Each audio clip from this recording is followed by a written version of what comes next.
नमस्ते चाची। कोई व्यक्ति हॉस्पिटल में कोमा में एडमिट है, हम उसे धार्मिक स्तुतियां सुना रहे हैं, तो क्या उसे लाभ मिलेगा? आप यदि उसे धार्मिक स्तुतियाँ सुनाते हैं तो सुनाइए। उसका कभी न कभी उपयोग उस स्तुति में लग सकता है।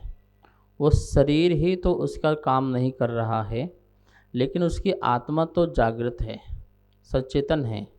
इसलिए आप सुनाएंगे तो वह सुन रहा है, और सुनकर के यदि परिणाम उसके लग गए, भाव लग गए, तो उसका कल्याण हो सकता है, उसका उद्धार हो सकता है। इसलिए हमें अपना कर्तव्य करना चाहिए। धार्मिक पाठ आदि, आत्म संबोधन आदि, सौ पर भेद विज्ञान का संबोधन आदि उस जीव को करते रहना चाहिए। नमोस्तु चाची। विद्या गुलकरी अकोला महाराष्ट्र से अपनी शंका रख रही हैं। बेटे की मृत्यु को 15 साल हो गए हैं, हम उसे भूल नहीं पा रहे हैं, तो हमारा कौन से पाप कर्म का उदय है?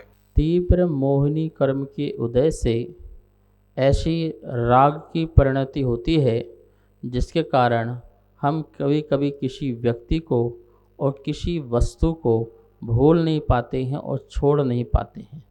ये संस्कार काल, ये राग के, मोह के अनेक प्रकार से हैं। जैसे सम्यक दृष्टि को है, वो 6 महीने तक किसी व्यक्ति और किसी वस्तु से तीव्र राग कर सकता है। व्रती है, वो 15 दिन तक संस्कार उसके पढ़ सकते हैं। मुनिराज हैं, उसको अंतर मुहूर्त का पढ़ सकता है। लेकिन यदि हमारे 6 महीने से लगातार ऐसे संस्कार बने हुए हैं उस राग के, तो नियम से वह अनंतानुबंधी कषाय संबंधी राग और मोह होता है, जिसके कारण वह जीव जो है वो मिथ्या दृष्टि रूप उसके परिणाम हो जाते हैं।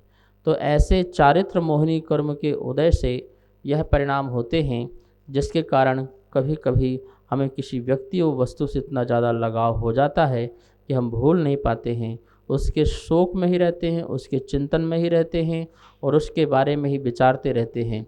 ऐसे मोहिनी कर्म का जो उदय है, तो आप जब जब थोड़ा सा मंद उदय आए, आप देव शास्त्र गुरु की शरण में जाएं, आत्मचिंतन करें, मंथन करें। जगत में मेरा कोई नहीं है, मैं अकेला था, अकेला हूँ, अकेला ही रहूँगा, मेरा ना कोई था और ना है और ना कोई रहेगा। इस प्रकार से अपनी आत्मा को मजबूत करें और इस मोह की ग्रंथि को छोड़ें। नमोस्तु चाची। रेखा जैन आसाम से अपनी शंका रख रही हैं। पूजन के आखिरी में पुष्पांजलि क्षेपण वाहिती आशीर्वाद शब्द आता है, इसका क्या अर्थ है? पुष्पांजलि जो हम क्षेपण करते हैं, वह हमारी संपूर्ण श्रद्धा का प्रतीक होता है। हम पुष्प का क्षेपण करते हैं और उस कार्य का समापन करते हैं, तो वह पुष्प क्षेपण करते हैं। इति इस प्रकार से आशीर्वाद, भगवान का आशीर्वाद लेना, और कोई विद्वान और गुरु हो इति आशीर्वाद कह करके आशीर्वाद देना, यह अर्थ होता है। नमोस्तु चाची। संदीप जैन गुवाहाटी आसाम से अपनी शंका रख रहे हैं। क्या हम 63 सलाखा पुरुष को नमन कर सकते हैं? हम 63 सलाखा पुरुषों को नमस्कार कर सकते हैं, लेकिन कैसे? जो मोक्ष जा चुके हैं, जा रहे हैं या जाएंगे, उस पर्याय को, उस अवस्था को, ना कि वर्तमान की अवस्था को। जैसे नारायण, प्रतिनारायण। तो इस प्रकार से वो जो जीव हैं वो मोक्ष को प्राप्त करेंगे, तो उनको हम मोक्ष की अवस्था में नमस्कार कर सकते हैं। जैसे राजा श्रेणिक भविष्य में मोक्ष जाएंगे, तो हम उनकी प्रतिमा बना करके उस प्रतिमा स्वरूप को, उस रूप को नमस्कार कर सकते हैं। लेकिन राजा श्रेणिक वर्तमान में नारकी हैं, तो हम नारकी को नमस्कार नहीं कर सकते।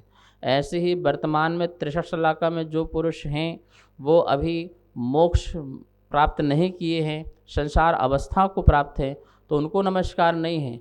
हाँ, उनकी आत्मा को जो भविष्य में मुक्ति को प्राप्त होंगे, तो वो मुक्ति अवस्था स्वरूप को बना कर के हम क्या बोलते कि उनको नमस्कार कर सकते हैं। नमोस्तु चाची। शशि जैन हिसार हरियाणा से अपनी शंका रख रही हैं। क्या त्रियंच गति का जीव मरण के बाद पुनः त्रियंच गति में जन्म ले सकता है क्या? त्रियंच गति से त्रियंच गति जो जन्म है, एक बार क्या अनंत बार लिया जा सकता है। एक श्वास में 8-10 बार जन्मो मर्यो भरो दुख बार। निगोदिया जी एक श्वास में 18 बार जन्म मरण करता है और नित्य निगोद में रहकर तो अनंत काल तक वह वहीं पर रहे। तो इस प्रकार से तिरंज तिरंज रूप में पर्याय में अनेकों बार जन्म लेकर के बार बार मरण जन्म मरण कर सकता है। नमोस्तु आचार्य श्री। महावीर जैन लोहाड़िया कोलकाता से अपनी शंका रख रहे हैं। कोई भी जीव की भावना है कि जन्म मरण से मुक्त हो जाऊं और उसका मरण हो जाता है, उसका ध्यान सिद्धालय में होता है, तो क्या वह ग्रस्त श्रावक किस योनि में जन्म लेगा? ये तो बहुत उत्कृष्ट भावना है कि मेरा जन्म मरण से छुटकारा मिल जाए। जन्म जरा मृत्यु विनाशनाय जलम निरपामति, ऐसा पूजा में भी बोलते हैं कि मेरा जो जन्म और मरण है, मतलब शरीर का संयोग और वियोग है, वो समाप्त हो और मेरी आत्मा शुद्ध हो। ऐसी भावना आपकी जीवन भर रही। मरण समय सिद्धालय में ध्यान, सिद्धालय में नहीं सिद्ध में ध्यान। ओम नमः सिद्धेभ्य, ओम नमः सिद्धेभ्य। सिद्धों को नमस्कार। मम स्वरूप भी सिद्ध स्वरूप है, मेरा आत्मा भी परमात्मा स्वरूप है, मेरी आत्मा भी भगवान स्वरूप है। ऐसी जो भावना है, मैं शरीर नहीं हूँ, पर पदार्थ मैं नहीं हूँ, इस प्रकार से अपना आत्म संबोधन करना। मैं जड़ स्वरूप नहीं हूँ, मैं रूप रंग स्वरूप नहीं हूँ, मैं तो ज्ञान दर्शन स्वभावी आत्मा हूँ। इस प्रकार का आत्म ध्यान करना और बाह्य में पंच परमेष्टि का ध्यान करना, ऐसे ध्यान से मरण करते हैं तो निश्चित ही देव पर्याय या मनुष्य पर्याय को प्राप्त करते हैं और फिर हमें परंपरा से मुक्ति की भी प्राप्ति होती है। नमोस्तु आचार्य श्री। चंदा जैन आष्टा मध्य प्रदेश से अपनी शंका रख रही हैं।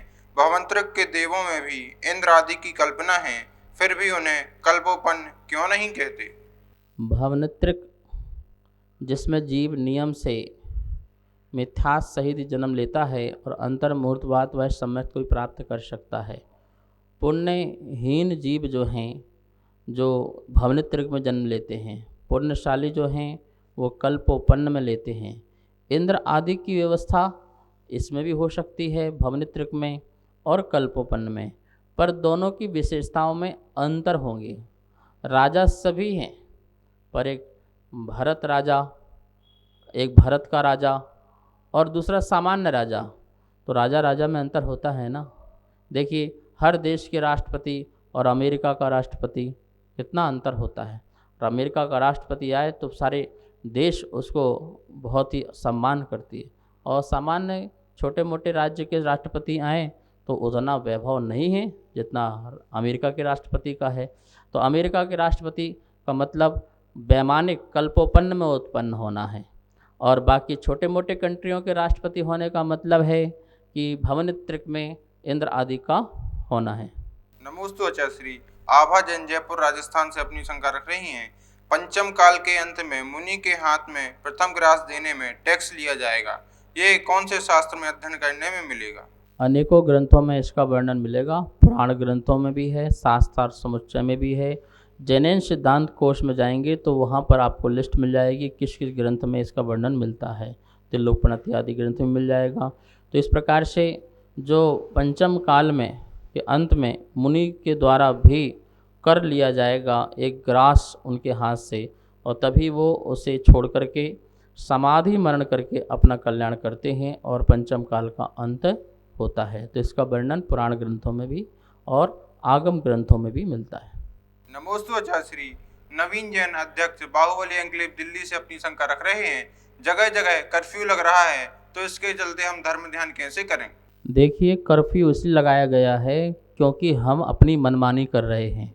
यदि हम सावधानी रखते तो कर्फ्यू की ज़रूरत नहीं पड़ती, हमारे मंदिर बंद नहीं होते, धर्म ध्यान बंद नहीं होता, लेकिन हमने मनमानी की है इसलिए सब बंद हो रहा है। इसलिए अब कर्फ्यू का पालन कीजिए, अपने घर में बैठकर ही जप कीजिए, माला कीजिए, सामायिक कीजिए, धर्म ध्यान कीजिए, टीवी आदि के माध्यम से आप प्रवचन सुनिए और अपना स्वाध्याय आदि कीजिए। तो इस प्रकार से अब घर बैठे ही धर्म ध्यान कीजिए, अपने आप को सुरक्षित रखिए, समाज को सुरक्षित रखिए।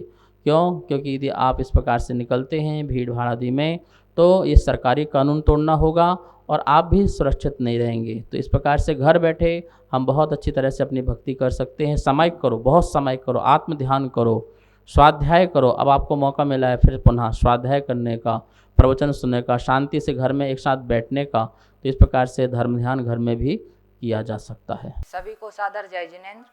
हमारे पास तत्वार्थ सूत्र के प्रथम अध्याय की पुस्तक छपकर आ चुकी है, जिसमें चित्रों और स्लाइडों के माध्यम से सरलीकरण करके अर्थ समझाया हुआ है, जो आचार्य श्री के श्रीमुख से समझाया गया है। और जो भी महानुभाव इस तत्वार्थ सूत्र की प्रथम अध्याय की पुस्तक को मंगवाना चाहते हैं एवं द्वितीय एवं तृतीय अध्याय की पुस्तकों को छपवाना चाहते हैं, वो नीचे दिए गए नंबर पर संपर्क करें। एवं जो भी पुण्यार्जक बनना चाहते हैं वो भी नीचे दिए गए नंबरों पर संपर्क करें। धन्यवाद। जय जिनेंद्र।